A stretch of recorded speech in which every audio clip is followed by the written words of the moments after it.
Bonjour à tous. Dans cette vidéo, je vais vous parler d'ancrage et comment s'ancrer.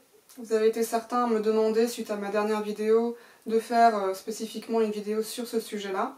Et c'est vrai que j'en avais de toute façon envie et j'avais ça dans ma tête depuis un petit temps, donc voilà, c'était l'occasion aussi de la faire. Et j'ai été aussi inspirée de créer une méditation guidée spécifique pour vous aider à vous ancrer à l'aide d'un arbre. Et vous trouverez cette méditation, donc le lien sera en dessous dans la description. Donc n'hésitez pas à l'essayer, à me dire un petit peu voilà, les effets que vous ressentez. Donc dans cette vidéo, je vais vous parler de l'ancrage et pourquoi c'est si important de s'ancrer et pourquoi en fait l'ancrage constitue vraiment la base de toute pratique spirituelle. Et ensuite je vous donnerai 6 méthodes pour s'ancrer, donc c'est des méthodes que moi je trouve les plus efficaces. Donc pourquoi c'est si important? Tout simplement parce que voilà, quand on est sur un chemin spirituel, on a tous finalement le désir de s'élever, on a tous le désir d'ascensionner. Et évidemment, la réalité physique, elle est parfois un petit peu lourde, elle est parfois un peu dense et un peu voilà, difficile. Donc parfois ça nous arrive de tomber dans certains pièges, par exemple d'utiliser les pratiques spirituelles comme un moyen d'éviter la réalité physique ou un moyen de se dissocier complètement de l'aspect matériel et de notre corps. Donc ça on le voit souvent, j'en ai déjà parlé je pense dans des vidéos précédentes, dans la communauté spirituelle il y a énormément de gens qui planent à 200 000 au-dessus du sol et qui sont vraiment qui manquent vraiment d'ancrage. Et donc du coup ils n'arrivent pas à construire dans leur vie, ils n'arrivent pas à bâtir les choses parce qu'ils sont complètement dissociés justement de la réalité physique. Et ça nous vient de où? Ça nous vient de notre enfance parce que, évidemment, quand on arrive dans ce monde qui est quand même assez lourd, assez dense et difficile, eh bien, on se met dans un mécanisme de survie qu'on appelle la dissociation. Et donc ça, ce mécanisme de survie s'ancre dans l'enfance, et ça j'en parlerai beaucoup plus en détail dans ma vidéo quand je parlerai justement des traumatismes de l'enfant intérieur et comment guérir l'enfant intérieur, une vidéo qui arrive bientôt d'ailleurs.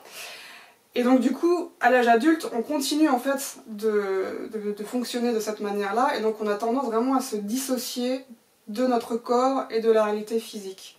Donc en plus, si on est une âme qui a déjà à la base du mal avec l'incarnation terrestre, ça rajoute encore plus, on va dire, de difficultés à vraiment venir habiter complètement son corps. Mais le problème, c'est que si on n'habite pas complètement son corps, et si on n'est pas complètement intégré dans son corps, on ne peut pas s'élever spirituellement, on ne peut pas ascensionner. Donc vraiment, l'ancrage, c'est la base, c'est vraiment la pierre angulaire de notre pratique spirituelle. Et il faut vraiment venir maintenant honorer notre corps. C'est vraiment un temple pour l'âme, notre corps, et donc vraiment de venir s'ancrer dedans, c'est finalement lui faire honneur aussi, et accepter totalement l'incarnation qui est constituée évidemment de l'aspect physique à travers le corps et l'aspect spirituel à travers notre âme. Alors comment savoir si on a un manque d'ancrage?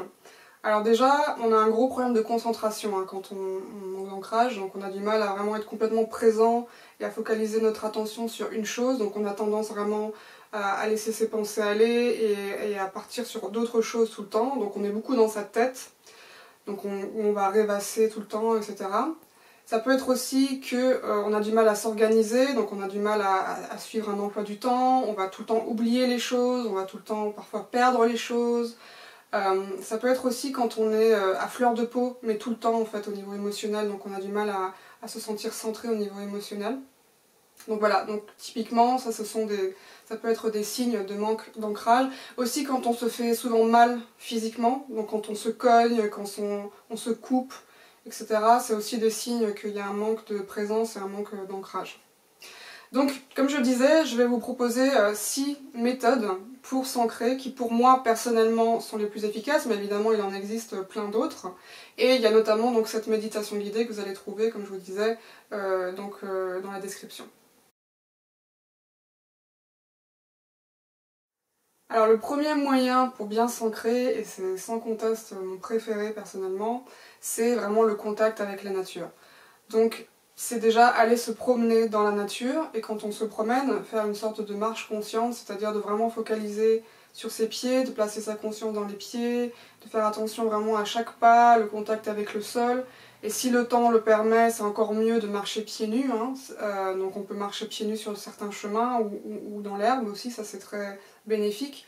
Donc le fait d'être en contact avec le sol directement, ça va vraiment être bénéfique pour nous pour absorber toutes les énergies telluriques qui vont remonter le long des jambes. Et ensuite, pour moi, la méthode qui est aussi la plus efficace, c'est vraiment de trouver un arbre qui nous appelle, et de venir s'asseoir et méditer au pied de l'arbre. Donc ça peut être au pied d'un arbre, ça peut être sur ses racines, s'il a des racines apparentes par exemple. Et là, on peut vraiment commencer à imaginer, par exemple, que on va s'imprégner en fait de l'énergie de l'arbre qui va nous aider à nous ancrer. Donc on peut commencer à imaginer par exemple qu'il y a des racines qui poussent au niveau de notre chakra racine. On peut même imaginer un faisceau lumineux rouge qui descend très profondément au centre de la Terre. Et par rapport à cette méditation guidée que je vous propose, vous verrez que c'est encore plus puissant si vous la faites vraiment dans la nature, au pied d'un arbre. Alors évidemment, vous pouvez la faire chez vous, si vous habitez en ville, c'est compliqué, etc. Ça, il n'y a pas de problème. Mais ça sera encore plus puissant si vous allez vraiment dehors, dans la nature, et trouver un arbre pour la faire. J'aimerais aussi dire un mot sur la thérapie avec les arbres. Vous savez, c'est un petit peu à la mode depuis un certain temps, de venir enlacer les arbres, d'être au contact des arbres, etc. Et tout ça, c'est évidemment super. Mais il faut faire attention juste de ne pas venir se décharger émotionnellement et énergétiquement sur les arbres en faisant ça. Parce que ce que j'ai pu constater, c'est que souvent, dans les endroits surtout un peu spéciaux, les endroits sacrés, où il y a des arbres gardiens, etc., où il y a beaucoup de passages, les gens vont venir auprès des arbres et c'est comme s'ils viennent se décharger tout le temps de leur poubelle. Et donc du coup, parfois il y a des arbres qui meurent. Et c'est pas le but, hein. Le but c'est vraiment qu'il y a un échange, un équilibre dans cet échange avec l'arbre. Donc évidemment l'arbre peut nous aider à méditer et à s'ancrer, etc. Mais c'est pas un dépotoir. Alors évidemment la méditation, de toute façon moi je conseille toujours d'avoir une pratique méditative quotidienne, tant il y a de bienfaits dans la méditation et tant c'est vraiment très bénéfique. Mais il peut y avoir aussi certains pièges dans la méditation, surtout si on a déjà tendance à être beaucoup la tête dans les nuages, si on a déjà beaucoup tendance à partir, si on part facilement en méditation, etc. C'est vrai que souvent, quand on part vraiment en méditation, on va partir en astral et on va visiter des dimensions différentes. Et quand on revient, parfois on se sent complètement dissocié de son corps, on ne se sent pas dans son axe. Et ça, c'est parce qu'on n'est pas complètement revenu dans le corps. Donc si vous sentez que vous avez ce problème-là avec la méditation, ce que je peux vous conseiller, c'est tout simplement de faire de la méditation mais avec les yeux ouverts. Donc par exemple de focaliser sur un point et de vraiment focaliser sur la respiration et sur un point précis, donc ça peut être par exemple la flamme d'une bougie. Ou alors, il y a aussi certaines pratiques de méditation, notamment en yoga kundalini, où on a les yeux mi-clos, donc on va peut-être focaliser sur la pointe du bout du nez là. Et on a les yeux mi-clos, et donc ça nous permet vraiment de garder tous les bienfaits de la méditation tout en restant bien présent à son corps. Et quand on a terminé de méditer, ce qu'on peut faire par exemple, c'est se soulever légèrement donc les fesses du sol de quelques centimètres et laisser retomber comme ça. Donc on va vraiment venir activer le chakra racine, le sacrum, qui va nous permettre justement d'activer l'ancrage, mais aussi ça va activer la kundalini qui se trouve dans le premier chakra.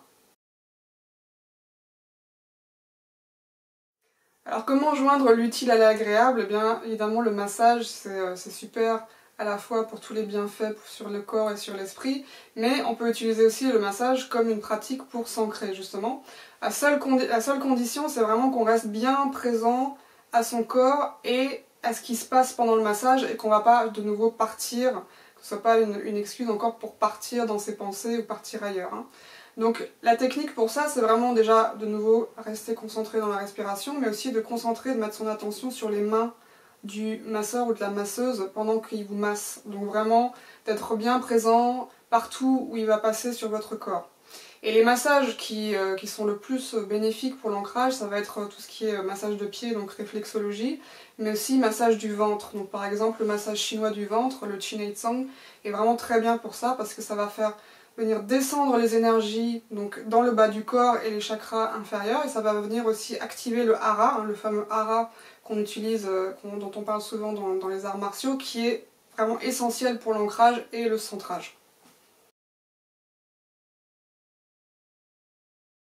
La nourriture, c'est aussi un excellent moyen pour s'aider à s'ancrer. Alors évidemment, le jeûne, il a plein de propriétés aussi très bénéfiques sur la santé, mais je ne conseillerais pas quelqu'un qui a un gros problème d'ancrage de faire du jeûne sur du long terme. Donc le jeûne intermittent ça va, mais le jeûne sur le long terme ça risque vraiment d'accentuer ce problème parce que quand on jeûne en fait on vient vraiment alléger le corps, parfois on a la sensation d'être vraiment très léger et d'avoir les pieds qui décollent un peu du sol. Donc pour les gens avec les problèmes d'ancrage c'est pas top. Et vraiment au niveau alimentaire, il y a plein d'aliments qui peuvent nous aider justement à nous ancrer, et le fait de manger c'est aussi une nourriture pour le corps, donc forcément c'est on va dire de la densité qu'on met à l'intérieur de nous, donc forcément ça va nous aider à vraiment descendre dans le corps. Donc évidemment il y a aussi tout ce courant pranique, hein, les gens qui ont arrêté de manger et qui se nourrissent de prana. Donc là aussi, quand on pratique le pranisme, ça nécessite d'avoir une discipline spirituelle qui est quand même bien calée, hein, donc il faut vraiment être bien déjà centré et bien ancré pour être pranique, ça c'est sûr, parce que sinon gare au décollage. Et parmi les aliments qui vont nous aider à nous ancrer, il y a évidemment tout ce qui est protéines animales, mais je sais que de plus en plus de gens sont végétariens, voire véganes, donc je ne vais pas forcément voilà, conseiller de retourner à la viande pour s'ancrer, hein, moi je dis toujours de toute façon il faut sentir ce que son corps demande. Donc moi je suis végétarienne avec des tendances véganes, ça m'arrive encore quand je passe par des périodes où j'ai vraiment un manque d'ancrage, de sentir que mon corps veut de la viande, donc dans ce cas-là je vais manger un petit peu par exemple de volaille. Donc là vraiment ce que je vous conseille c'est vraiment d'écouter votre corps. Donc, parmi les aliments qui ancrent, on peut aussi trouver tous les aliments qui poussent sous la terre, donc de type racine, donc on va avoir les carottes, on va avoir les pommes de terre, on va avoir les topinambours, le gingembre, le manioc. Donc tout ça c'est vraiment des aliments qui vont pouvoir nous aider pour l'ancrage, et je conseillerais aussi de les manger plutôt cuits que crus, donc plutôt cuits à la vapeur, pour qu'il y ait vraiment plus de densité dans l'aliment qui va vraiment favoriser l'ancrage. Alors parmi les plantes, il y a aussi vraiment des plantes qui peuvent nous aider pour l'ancrage, notamment sous forme d'huile essentielle. Et je pense que la plus puissante pour ça, c'est le nard de l'Himalaya, donc on peut trouver en huile essentielle. Donc vraiment une goutte sur la plante des pieds ou en olfaction, et attention parce qu'elle a une odeur assez forte et assez spéciale, donc on peut aimer ou on peut ne pas aimer. Mais en tout cas, c'est vraiment radical, quoi. Le nard de l'Himalaya, une goutte sur les pieds, ça vient aider l'ancrage. Ensuite, si on n'aime pas le nard de l'Himalaya, on peut plutôt se diriger vers toutes les huiles essentielles qui sont à base d'arbres, hein. Donc par exemple le cèdre de l'Atlas, donc on peut venir mélanger le cèdre de l'Atlas avec de l'huile végétale et se masser les jambes et les pieds avec. Ensuite on peut avoir le pin sylvestre aussi, donc là aussi une goutte qu'on peut venir frotter en fait sur le sacrum. Donc ça va vraiment activer le sacrum, favoriser l'ancrage, et en plus en cas de fatigue ça va vraiment venir activer l'énergie. Ensuite, il y a aussi le vétiver et le tea tree, donc ça on peut aussi les utiliser donc de nouveau en massage ou une goutte. Le vétiver aussi c'est quelque chose qu'on peut utiliser en parfum, hein, donc le fait de ressentir l'odeur ça va aussi nous aider.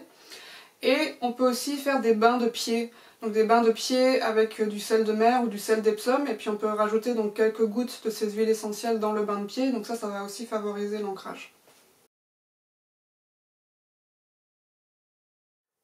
Alors on ne peut pas passer à côté de l'exercice physique quand on parle d'ancrage, hein, de vraiment revenir dans le corps, donc toutes les activités physiques vont nous aider à nous ancrer, à condition évidemment que de nouveau on soit présent dans son corps au moment où on fait l'activité physique.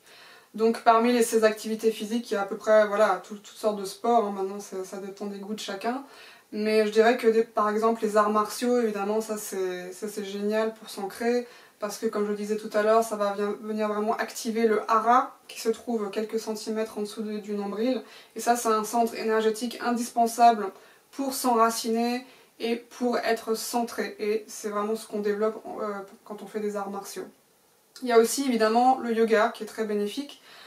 Il faut savoir aussi qu'à l'origine, les Indiens ils pratiquaient le yoga non pas sur un matelas comme on fait aujourd'hui, mais vraiment sur un bout de tissu tout simple qui mettait à même le sol, donc sur la terre, pour justement recevoir toutes les énergies bénéfiques, les énergies telluriques qui remontent pendant la pratique du yoga. Donc ça, par exemple, on peut essayer de le faire, hein, donc d'être vraiment plus proche du sol du coup.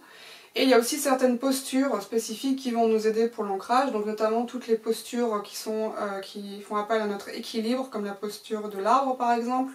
Après on va avoir aussi la posture de l'enfant. Et on va avoir toutes les postures qui vont venir ouvrir les hanches, le bassin. Donc je pense par exemple à la posture du pigeon, la posture du lézard aussi. Donc aussi ce qu'il faut savoir c'est que souvent quand on est coincé, qu'on est bloqué au niveau des hanches, c'est que sans aucun doute on a un problème d'ancrage. Donc c'est une pratique évidemment régulière du yoga ou toute autre pratique physique va nous aider de toute façon à être présent à son corps et à mieux s'ancrer. Alors j'espère que vous allez mettre à profit toutes ces techniques pour vous ancrer et vous allez voir que votre corps va vous dire merci parce que vous allez vraiment venir honorer votre corps en lui faisant du bien, en étant présent à votre corps, en venant vraiment habiter complètement votre corps et simplement le considérer comme une part divine à part entière. Et aussi c'est une manière, j'espère que vous allez dans ce processus vous connecter de plus en plus à la Terre-Mère qui est quand même celle qui porte ce corps, celle qui soutient notre corps. Donc je pense que c'est aussi une manière de l'honorer elle que d'être bien ancré. Satnam.